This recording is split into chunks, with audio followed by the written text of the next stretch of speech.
પાનોલી પોલીસે દુષ્કર્મ અને ધર્માંતરણના ગંભીર ગુનામાં સંડોવાયેલા રવિદ્રા ગામના આરોપી અઝવદ અહમદ ઇબ્રાહીમ બેમાત સામે સખ્ત કાર્યવાહી હાથ ધરી છે। આરોપીના રહેણાંક મકાન, દુકાનો તેમજ મદ્રેસા ખાતે થયેલ ગેરકાયદેસર બાંધકામ તોડી પાડવામાં આવ્યું। પાનોલી પોલીસ મથકની હદમાં આવેલા કરમાલી ગામની મદ્રેસામાં મૌલવી તરીકે ફરજ બજાવતા એનઆરઆઈ અઝવદ અહમદ ઇબ્રાહીમ બેમાત પર મહિલાએ ગંભીર આરોપ લગાવ્યા હતા। ફરિયાદ મુજબ આરોપીએ મહિલાને પોતાના ઘરે બોલાવી પાણીમાં કોઈ અશુદ્ધ દ્રવ્ય ભેળવી અર્ધબેભાન હાલતમાં તેની મરજી વિરુદ્ધ દુષ્કર્મ આચર્યું હતું અને ત્યારબાદ ધર્માંતરણ માટે દબાણ કરાયું હોવાના પણ આક્ષેપો નોંધાયો હતો। મહિલાની ફરિયાદના આધારે પાનોલી પોલીસે ભારતીય ન્યાય સંહિતા 2023ની કલમ 64(1), 123, 351(2) તેમજ ગુજરાત ધર્મ સ્વતંત્ર અધિનિયમ 2003ની કલમ 4 હેઠળ ગુનો નોંધી આરોપીની ધરપકડ કરવામાં આવી હતી।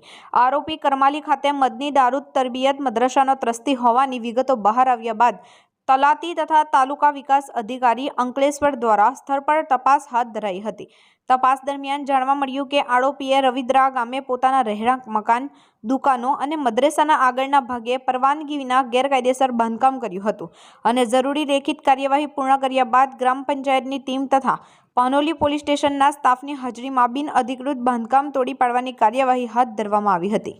તારીખ 11/11/2025ના રોજ પાનોલી પોલીસ સ્ટેશનના રવિન્દ્ર ગામ ખાતે આવેલ આરોપી અઝમદ અહેમદ બેમાત કે જે ત્યાં મૌલવી તરીકેનું કામ કરે છે તેની વિરુદ્ધ બળાત્કાર અને ગુજરાત ધર્મ સ્વતંત્ર અધિનિયમ અંતર્ગત ગુનો દાખલ કરવામાં આવેલો હતો।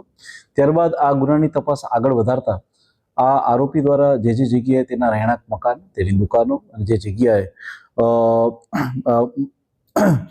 મદની દારૂદ તરબિયત મદ્રેસા આવેલા છે તેની તપાસ જે છે એ ગ્રામ પંચાયત અને તાલુકાના કક્ષાના અધિકારી દ્વારા કરવામાં આવી અને ત્યારબાદ તેમને જે અંતર્ગત નોટિસ પણ આપવામાં આવી અને ત્યારબાદ આજરોજ તેના તમામ આ વસ્તુઓને જે છે જે ગેરકાયદેસર દબાણ હતા એ તમામ ગેરકાયદેસર દબાણોને જે એક્ઝિક્યુટિવ મેજિસ્ટ્રેટની હાજરીમાં જે છે એ તોડી પાડવામાં આવેલા છે। કેટલા મકાનો અને દુકાનો? એ લોકોનું જે રહેણાંક મકાન જે હતું એ કે જે એમના ખુદના નામે હતું અને ત્યારબાદ એમની જે દુકાનો હતી કે જેની આગળના ભાગ અને જે બાકીની વસ્તુ ગેરકાયદેસર હતી કે જે દબાણમાં તેને અને ત્યારબાદ મદની દારૂ તરબિયતના જે આગળનો ભાગ કે જેણે ગેરકાયદેસર રીતે બનાવેલો હતો આ તમામે તમામ વસ્તુઓને આજે રોજ જે છે એ આજે તોડી પાડવામાં આવેલા છે। આરોપીના 10 દિવસના રિમાન્ડ ઉપર હતા સાહેબ, શું વિશેષ કોઈ માહિતી બહાર આવી હતી?